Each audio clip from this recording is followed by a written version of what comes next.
the stories are here. Let the magic begin. लोग मुझे पागल कहते हैं क्योंकि मैं टूटकर भी मुस्कुरा देती हूँ। ये कहानी है सदफ की, एक गांव की सीधी सादी सी लड़की जो हर दिन की शुरुआत दुआ से करती थी। सदफ की एक छोटी सी दोस्त थी, बुलबुल, एक नन्ही परी जिसे सदफ ने दुनिया से छुपा कर रखा था। बुलबुल हमेशा अपनी जादुई ताकत से सदफ की मदद करना चाहती थी, लेकिन सदफ हर बार मना कर देती। मैं खुद कर लूंगी, वो मुस्कुरा कर कहती। सदफ की एक माँ थी, लेकिन उसने कभी माँ की मोहब्बत महसूस नहीं की। पागल लड़की, देर हो रही है, महल जाना है या नहीं? मैं जा रही हूँ अम्मी, मैं रोटियां पका चुकी हूँ।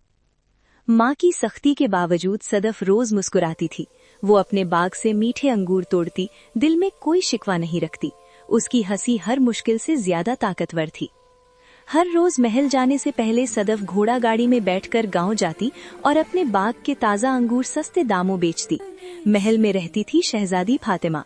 माँ के इंतकाल के बाद बादशाह ने उसे हर आराम दिया, महंगे लिबास, चमकते जेवर और बहुत सी खादिमाएं। हर सुबह फातिमा आईने के सामने खुद को सजाती, लेकिन इतनी शानो शौकत के बावजूद उसका दिल बिल्कुल साफ और मासूम था।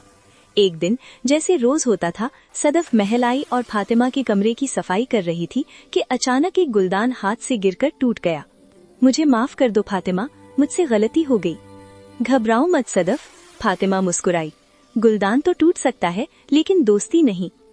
ये दोस्ती नई नहीं थी, बचपन से थी, जब सदफ की माँ महल में काम करती थी। इसी वक्त बुलबुल ने अपनी मस्ती शुरू कर दी। सदफ हंसकर उसे रोकने लगी। प्लीज बुलबुल, मुझे काम करने दो।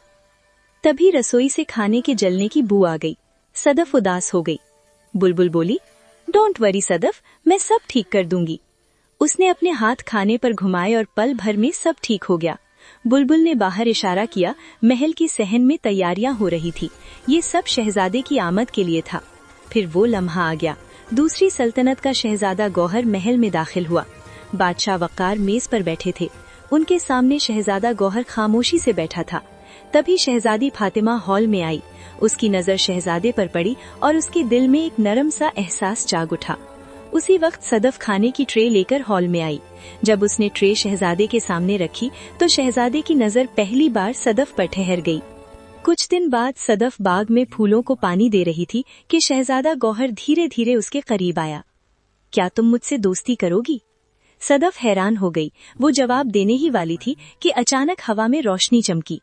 बुलबुल गुस्से में नमूदार हुई। उसकी आंखें चमक रही थी। ये क्या हो रहा है पिगली, तुम सिर्फ मेरी दोस्त हो। उसने हाथ घुमाया और जादू कर दिया। पल भर में शहजादा चूहा बन गया। बुलबुल, तुमने ये क्या कर दिया? तुम मेरी दोस्त हो, इस चूहे की नहीं। सदफ घबरा कर बोली, ठीक है बुलबुल, मैं उसकी दोस्त नहीं बनती। बुलबुल ने जादू हटा दिया। शहजादा फिर से ठीक हो गया, लेकिन उसे कुछ भी याद नहीं रहा। वो बस सदफ को देखता रह गया और सदफ बिना कुछ कहे वहां से चली गई। बाद में बादशाह ने शहजादे को बुलाया। शहजादी फातिमा तुम्हें पसंद करती है, क्या तुम शादी के लिए राजी हो? शहजादे ने झुककर कहा, मुझे माफ कीजिए बादशाह सलामत, मुझे सदफ पसंद है। फातिमा वहीं मौजूद थी। ये सुनकर उसकी आंखों में आंसू आ गए और वो खामोशी से अपने कमरे में चली गई। वो सिर्फ एक मुलाजिमा है, उसकी कोई हैसियत नहीं। तभी सबसे बड़ा राज सामने आ गया। एक औरत ने सच बता दिया। बचपन में एक बच्ची को झूले से निकाला गया और दूसरी को झूले में डाल दिया गया। बादशाह हैरत से देखते रह गए। इस झूठी औरत को कैद खाने में डाल दिया जाए। सिपाही उसे ले जाने लगे तो फातिमा आगे आकर बोली, अब्बा हुजूर, मुझे शहजादी का लक़ब नहीं चाहिए। ये जगह सदफ की है और हमेशा उसी की रहेगी, क्योंकि शहजादी बनने के लिए ताज जरूरी नहीं होता, खुद पर यकीन ही काफी होता है।